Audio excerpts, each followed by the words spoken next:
Okay, good evening. Ito si aking new storage tube na 4 inches.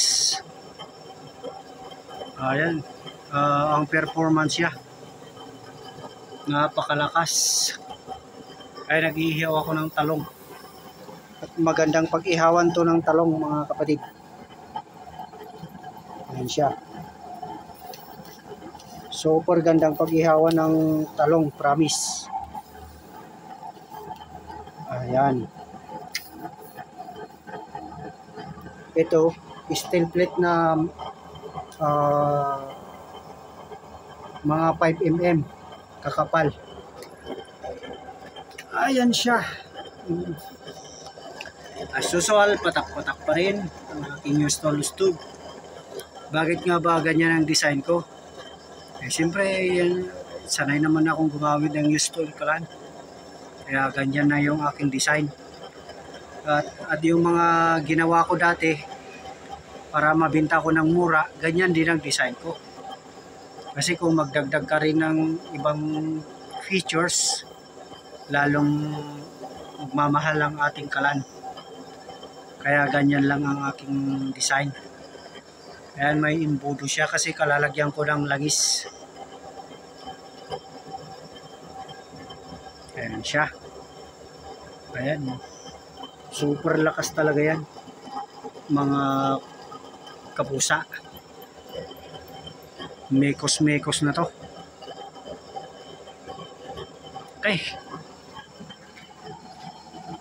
Ayan, matagal ko nang pinag-iihawan pala to.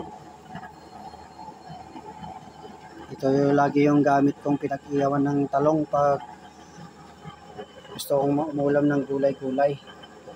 Okay. May nangangamoy na. Ayun.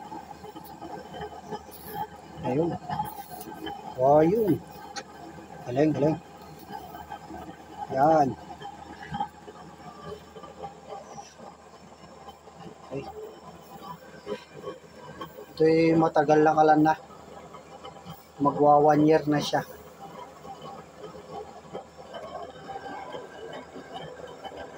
Or mga 1 year na rin tong yung chamber niya. Pero yung pagkagawa ko ng ganyan, magpo-formats na rin. Kasi pinaiksyan ko. Gaya nung gitres ko, ginaya ko na doon ang kaiksi niya. Kaya halos isang dangkal lang yan, oh. Ano, isang dangkal at kalahati.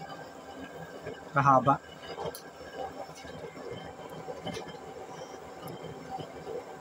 O, diba? Hindi nagbabago ang apoy. Ang ginagawa ko pala dyan, nililinis ko yung mga butas. Given na yun.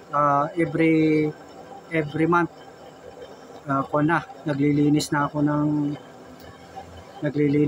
ng mga holes ng nozzle burner niya. Ayan. I-update lang sa ating kalan. Ayan. Yung mga makakalan dyan na gaya ko na matagal na gumagamit ng kalan at gumagawa. Shout out sa inyo lahat. Okay? Good night and God bless us all. Hasta la vista, baby. Okay?